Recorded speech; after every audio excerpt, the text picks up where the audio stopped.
A strong training program is the foundation of an open, ethical, and productive culture. It offers a return on investment by helping organizations prevent misconduct. It also improves employee engagement, retention and recruitment, creates alignment around core values, and helps establish legal defense in the case of compliance failures by individual employees. The very best-run organizations have an advanced training program for all stakeholders, including board members, executives, management, employees, and contractors alike. That way, everyone knows they are a part of a culture that values professional integrity and respect. And finally, it is through training that you change behavior and start building the culture you desire. So how do you know if your training program is advanced or not? Before deciding where to take your program, it's best to take stock of where you are today. Let's take a look at the 4 stages of program maturity. In the beginning stage, training programs lack a formal plan or strategy and typically address issues as they arise, or even more commonly, after they occur. If you're mostly reactive with your training, you're in stage 1. The next stage is basic. If you're training on topics only required by law and at a fairly rudimentary level, you're in the second stage. The third stage is maturing. If you have a plan for the year that covers a handful of risk areas, including some specific role-based topic assignments and metrics, such as training completion rates, you are in stage 3. The last stage is advanced.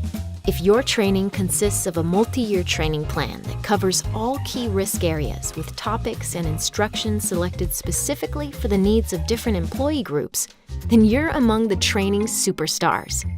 If you're in one of the earlier stages, let's walk through the 3 simple steps you can take to get your training program to advanced. The first step is establishing your training objectives and priorities. Make sure you understand what training is required by law or is otherwise necessary for organizations in your industry. Other objectives could include increasing compliance with organizational policies or reinforcing a positive workplace culture. Step 2 is prioritizing the compliance risks facing your organization and identifying which of these can be best mitigated by employee training. A good place to start is by interviewing subject matter experts in your legal, finance, and audit departments. Find out where there is the most risk and plan to address those areas first. Step 3 is to personalize your training program so it fits your organization. Training isn't one size fits all, meaning some high-risk groups are going to need more training and others will obviously need less. Consider focusing the majority of your training on your organization's objectives and risk profile, while limiting the duration and frequency of other, less pertinent training. Keep in mind that the purpose of training is often to change behavior or introduce employees to a new way of thinking. This doesn't happen overnight.